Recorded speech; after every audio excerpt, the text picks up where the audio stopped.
Le cinéma est un endroit que je trouve passionnant. Pourtant, je crois que la plupart du monde qui y va n'en connaît pas la réalité.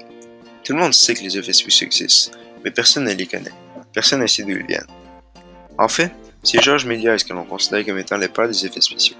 Dans le début des années 1900, celui qui créa de son ingéniosité des effets spéciaux que l'on a développés au cours des années, mais que l'on utilise encore parfois.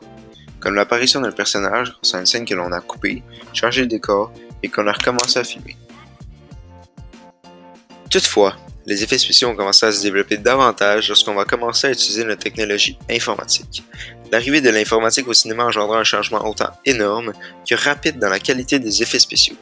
Les premières apparitions furent dans les années 1960, où on utilisait ces techniques pour la science principalement, créant des petits films durant moins de 5 minutes.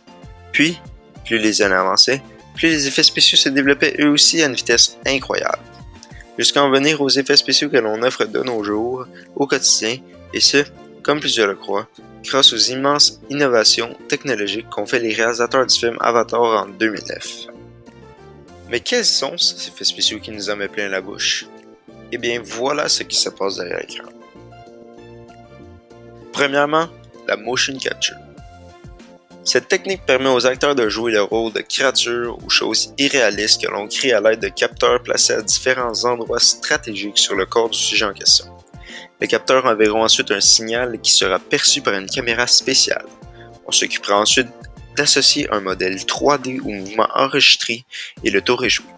Cette technique est énormément utilisée au cinéma et souvent dans des films très connus comme Avatar, Le Pirate des Caraïbes, Le Seigneur des Anneaux et La Planète des Singes. Deuxièmement, le matte painting. Cette technique permet la création ou la modification d'un paysage sur une scène tournée.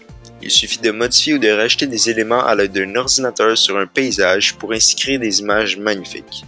Auparavant, le matte painting était effectué par des artistes qui dessinaient des paysages sur des couches de verre que l'on rajoutait devant l'écran de notre caméra. La création d'un paysage pouvait donc prendre plusieurs jours si l'on voulait atteindre le niveau que l'on obtient à présent grâce aux ordinateurs. Troisièmement, la doublure électronique. Cette technique permet de recréer le corps, les actions et les expressions d'un acteur.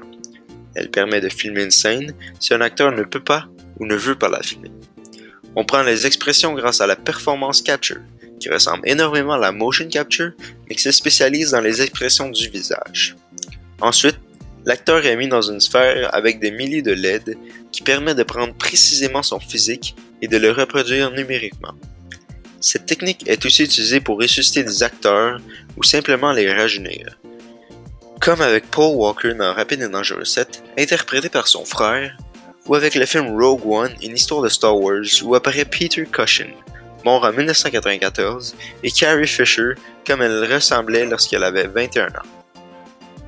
Quatrièmement, l'incrustation, communément appelée l'écran vert, probablement l'effet spécial numérique le plus connu, grâce au montage avant et après retrouvé partout sur Internet.